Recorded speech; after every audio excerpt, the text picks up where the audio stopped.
सोलापूर शहर आणि जिल्ह्यामध्ये गेल्या 2 ते 3 दिवसांपासून मुसळधार पाऊस जो आहे तो कोसळताना पाहायला मिळतोय।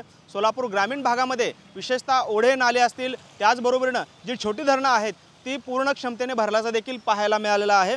तर दुसरीकडे आता काल रात्रीपासून जो आहे तो रिपरिप किंवा भीग पाऊस जो आहे तो या ठिकाणी कोसळत असल्याचं देखील पाहायला मिळतंय। त्यामुळे एकंदरीतच बळीराजा जो आहे तो सुखावल्याचं चित्र जिल्ह्याभरामध्ये पाहायला मिळतंय।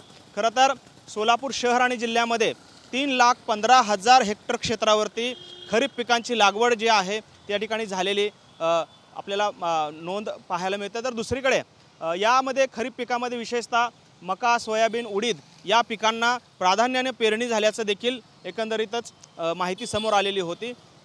काल रात्रीपासून जो भीग पाऊस आहे खरं तर या पेरण्यांसाठी खूप पोषक आणि पूरक असा हा पाऊस असतो तो कोसळत आहे।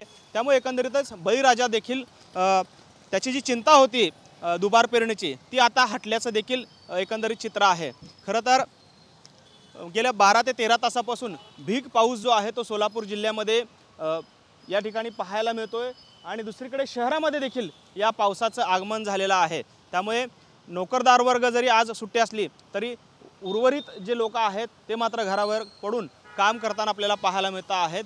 खरं तर सोलापूर जिल्ह्याला गेल्या महिनाभरापासून पावसाची प्रतीक्षा होती आणि अखेरीस पेरण्या झाल्यानंतर मात्र महिन्याभराने हा पाऊस जो आहे तो आल्याचं चित्र पाहायला मिळालं। त्यामुळे एकंदरीतच बळीराजा तर सुखावलेला आहेतच, उर्वरित जी इतर पिकं जे आहेत त्यांना देखील या भीग पावसामुळे आता जीवदान मिळणार असल्याचं देखील पाहायला मिळतंय। त्यामुळे एकंदरीतच शेतकरी जो आहे तो चांगलाच सुखावलेला आहे।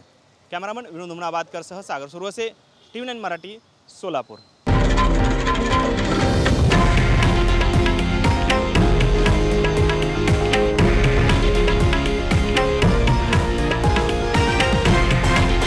हे आहे देशातील नंबर 1 न्यूज नेटवर्क आणि आपण पाहत आहात TV9 मराठी, एकमेव।